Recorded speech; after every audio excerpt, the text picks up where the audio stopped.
Hello friends, remember me? This is Lorraine with Rags to Stitches USA. It has been a while since I made my last video and I apologize for that. This is Sunday night, August 8th, and it's been several months since I filmed my last video, and I am so sorry that it has taken me a while to get back. There's just been a lot going on in our lives here, some good, really good things, and some not so really good things, but you know, we all have those times. You know, we all have seasons of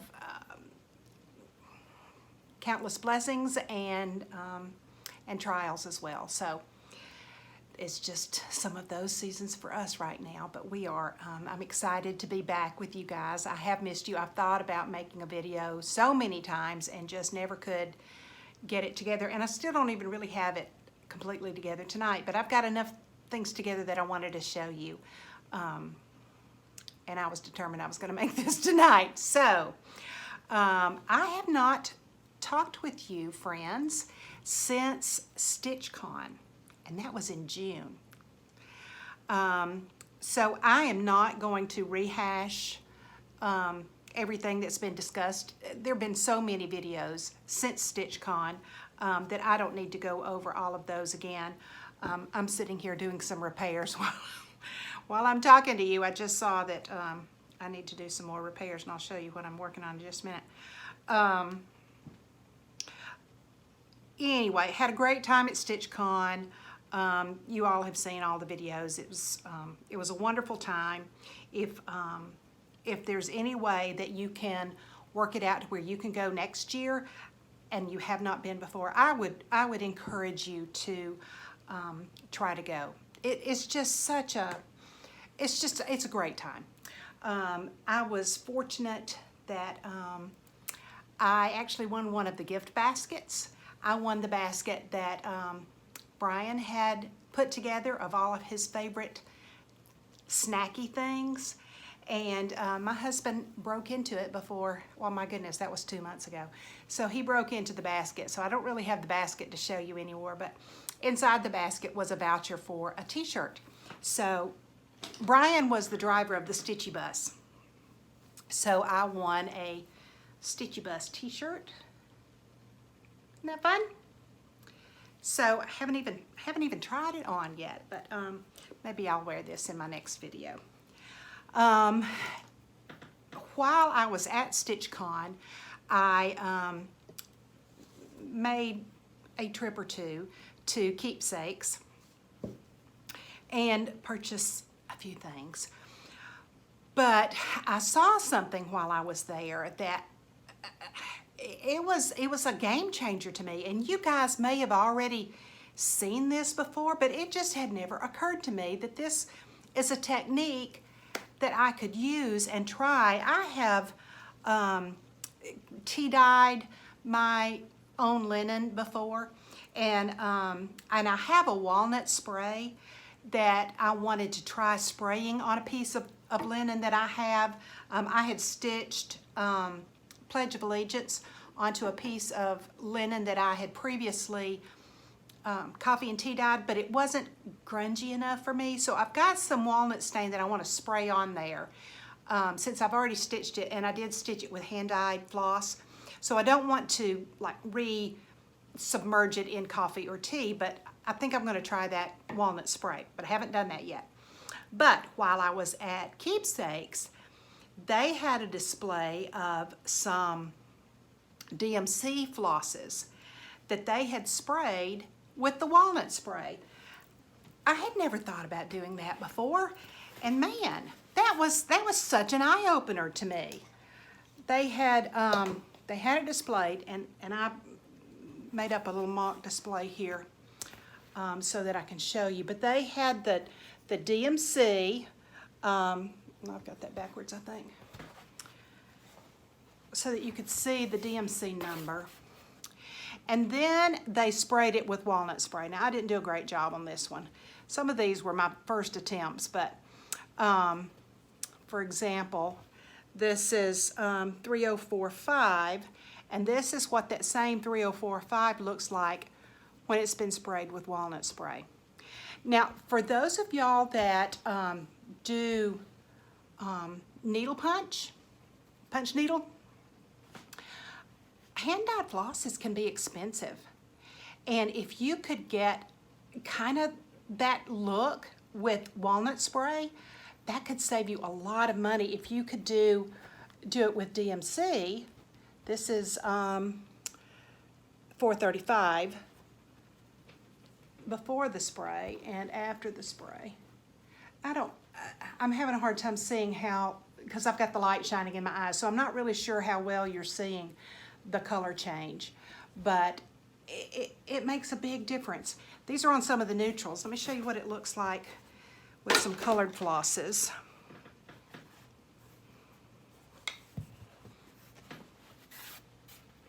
Whoopsie. Well, that's just a tangled up mess, isn't it? Okay. But, I mean, look at the difference. Here's the blue, the pink. Look at that.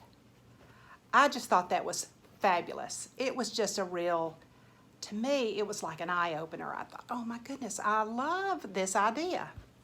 So like I say, for those of you that do the punch needle, give it a try. You know, you can buy DMC, a lot of times it's on sale for 50 cents a skein, which is much better than $2.50 a skein for the hand-dyed flosses. So I think it's worth a try. Don't you? Anyway, that was my big takeaway from Keepsakes. I just thought that was wonderful. So, like I say, we've had a lot going on here at our house, so I haven't done a ton of stitching, but I have done a few things.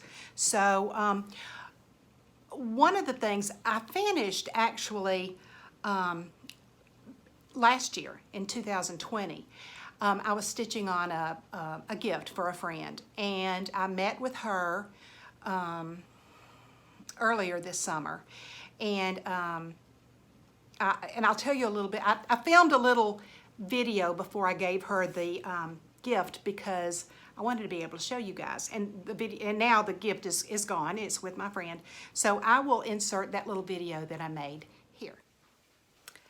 I had a secret stitch that I worked on last year that was going to be a gift for a sweet friend, and so I never showed it on Instagram or never showed it in any of my videos because I know that her mom watches my videos and follows me on Instagram. I'm not sure if she does, but I didn't want to spoil the surprise, so I didn't want her mom seeing this either.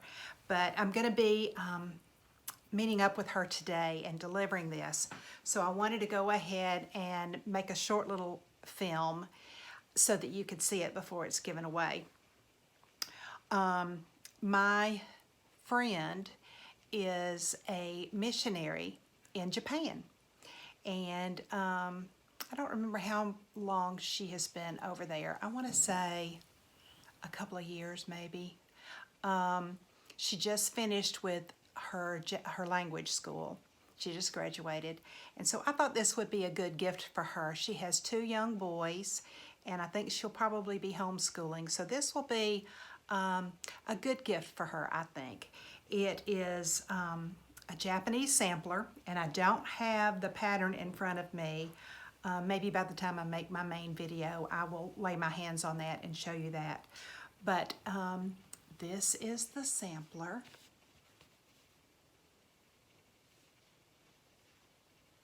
And if I made any mistakes, I have no way of knowing. So I hope I didn't make any mistakes. I had this finished into a flat fold.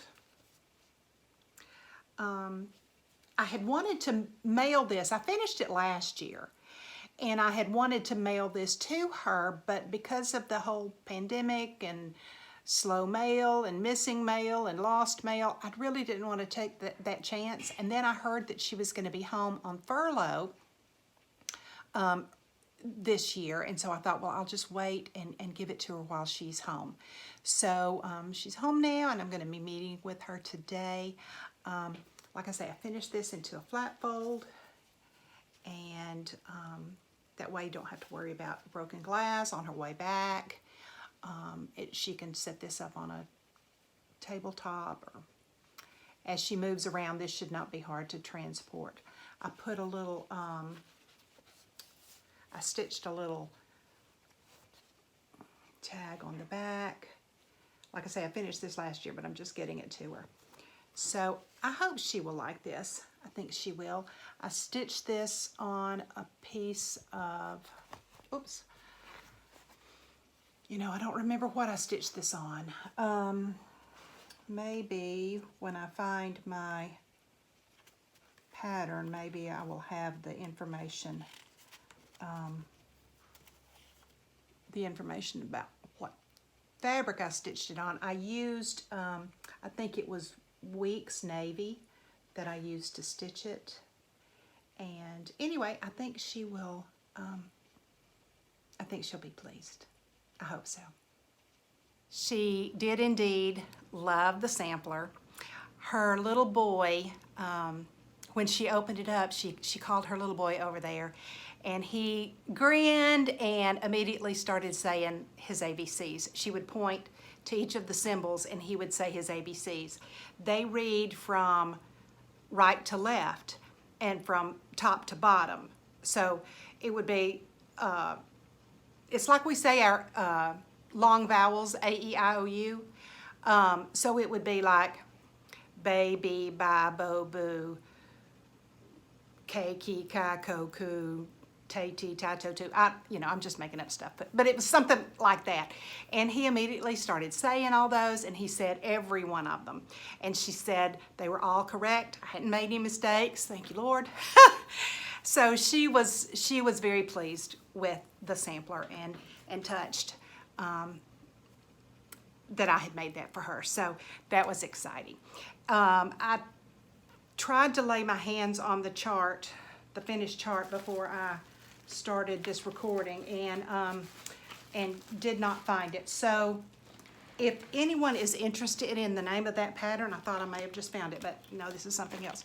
If you're interested in the name of that chart, just comment below, and I will be able to get that for you. Another finish that I have is from the Blackbird book, Sweet Land of Liberty. And the name of the chart is Sweet Land of Liberty, and it's this one right here. And I finished it pretty much like Barb and Alma did. I got a candlestick at a thrift store and painted it with acrylic paint, and then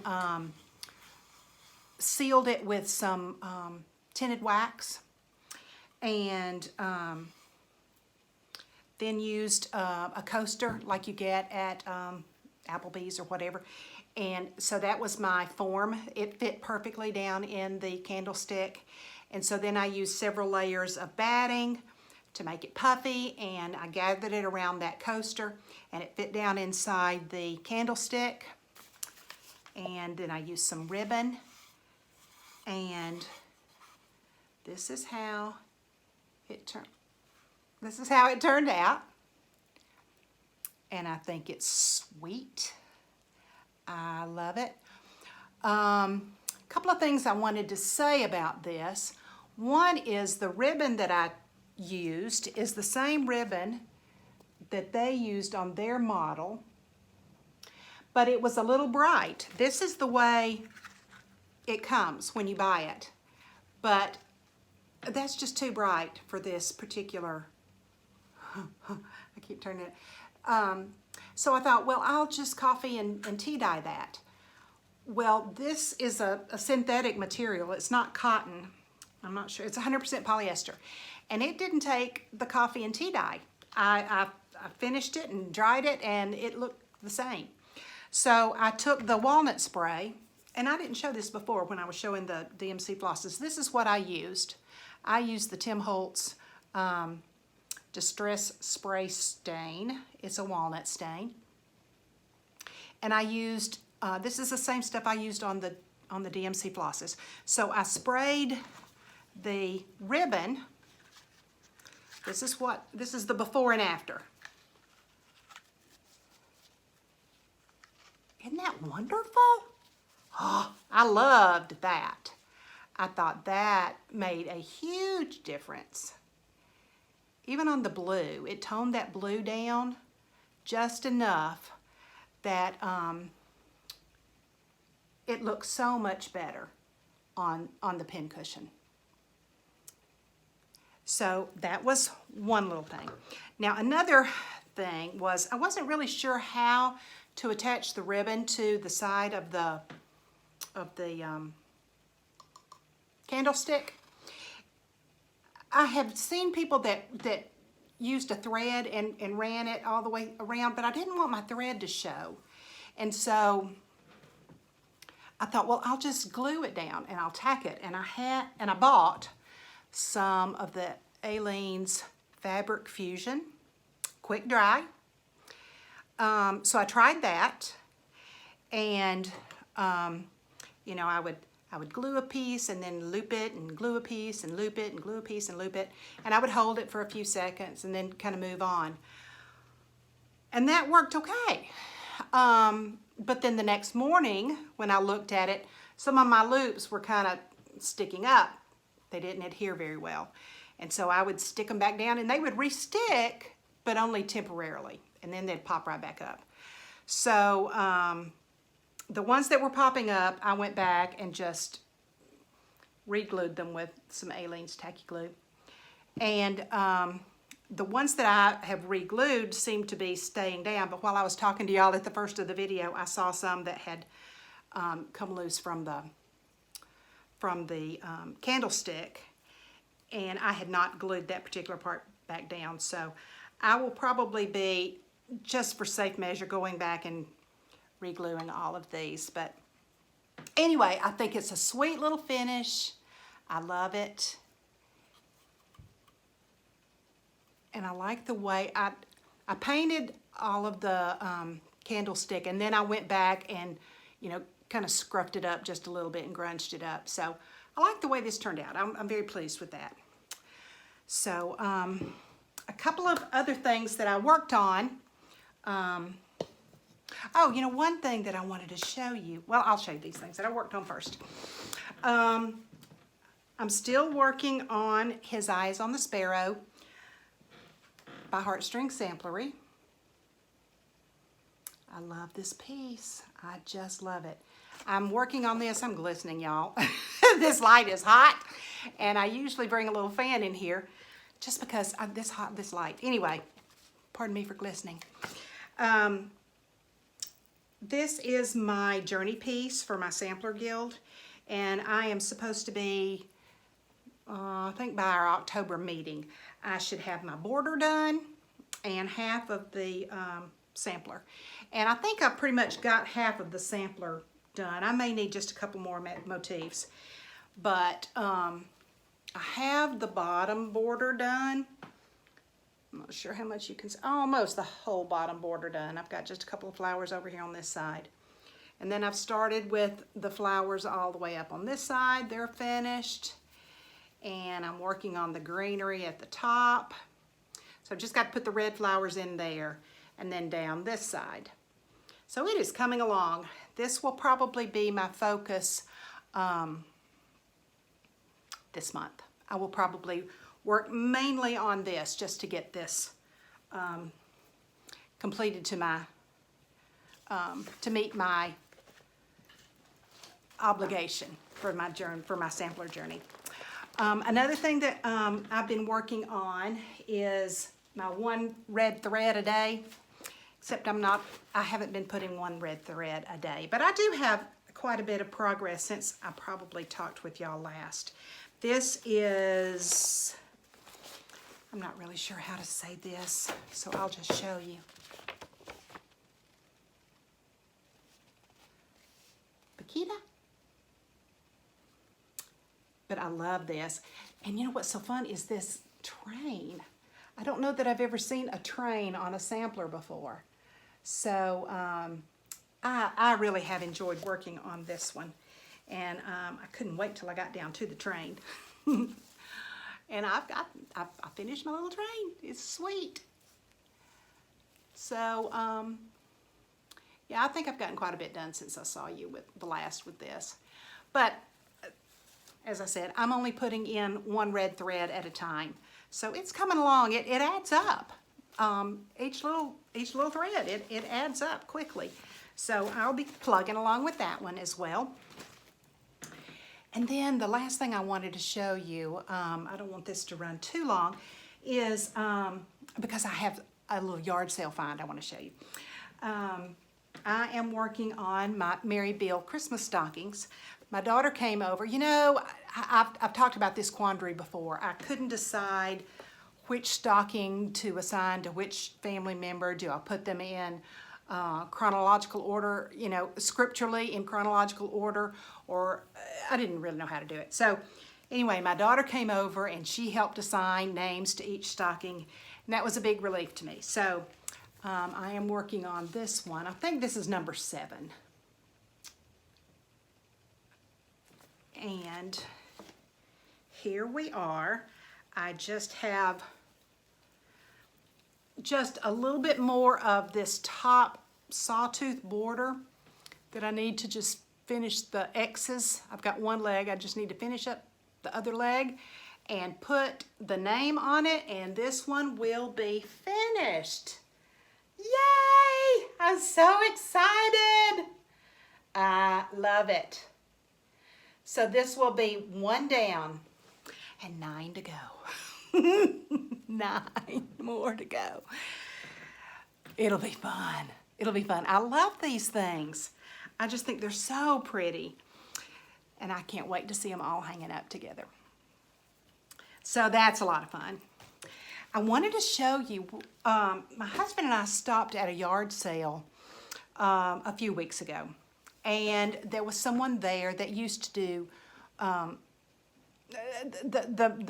the person that owned the house where we stopped was a former woodworker. And so he had some woodworking tools, but he had sold most of them. But one thing that he had was this set of clamps. Now, I didn't clean them up. I just ran to the garage and grabbed them right before I started this video. But I wanted to show you, they're for making picture frames, okay? So there's where you would put your frame, and then it has these little, you know, screws that will hold the two pieces tightly together while you glue them and nail them or whatever. But the reason I'm so excited about that is because I have a lot of frames that I've picked up at the thrift store. They may not be exactly the right size, but my husband has a miter saw, and he could saw this one, for example. I bought at that same yard sale for 50 cents. And I love the frame, but it may not be just the right size. So my husband can take this apart and maybe cut it off to here. And maybe cut it off to here. You know, we make it the right size. And then these clamps, he can re-glue them and re-tack them, whatever you do. I think you would glue it. And then these clamps would hold it together, and then I could make my own custom frames. Wouldn't that be fun? We'll see. But I'm excited about the prospect. And the good news is I bought all four clamps. I think it was $6. Wouldn't that be fabulous? So we'll see. We'll see what kind of a job we can do with those. Seems like there was something else I was going to talk to y'all about, and it has fallen out of my head, which is kind of a scary thing because I am about to start on a new adventure. I will be starting school again next week. I'm so excited! But it has been, can I just say it's been a minute since I was in school. It's been decades since I was in school. So I'm a little bit nervous, but not bad nervous. Maybe I should be, but I'm more excited than nervous. And so if any of you have gone back to school in your golden years and have any advice or tips for me, if you could leave me a comment and let me give me any advice or encouragement that you could. I'm a little worried about you know, the processor up here, you know, just maybe spinning. You know, there's probably a lot of cobwebs up in there and a lot of holes in the memory. But I'm excited. I'm looking forward to it. So, like I say, any encouragement, any tips, any advice you could give me, please leave it in the comments. I would really appreciate it. I am going to sign off now, and I promise I'm going to try to get back a little sooner on the next video. I know I've said that before in the past, but you know, life happens. So until I see you again, I hope that you enjoy your stitching and get all the things done that you are trying to get done, and just enjoy the process, enjoy the journey. So until I see you again, God bless.